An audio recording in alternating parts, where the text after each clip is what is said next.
Greenpeace puede estar muy bien pagada por Rusia. Hay informes de que Rusia ha dado dinero a ecologistas para atacar sobre todo a las nucleares, atacar en general a ciertos espacios que le resultan convenientes a Rusia.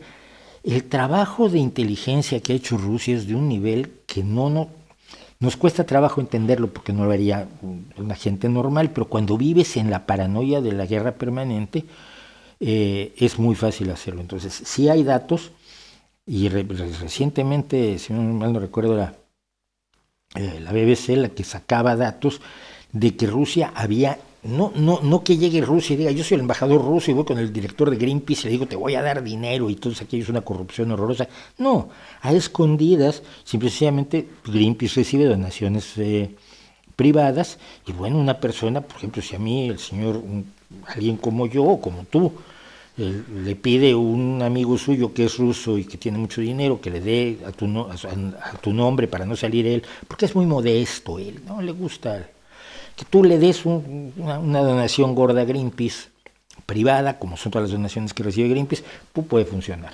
No dudo que se haya hecho y sí se ha hecho. ¿Por qué? Porque Rusia, pese a haber sido un país que se trató de industrializar brutalmente durante todo el periodo bolchevique, durante todo el periodo soviético, es un país que fundamentalmente vive de vender materias primas. No es un país industrializado y la principal materia prima que vende evidentemente es el gas.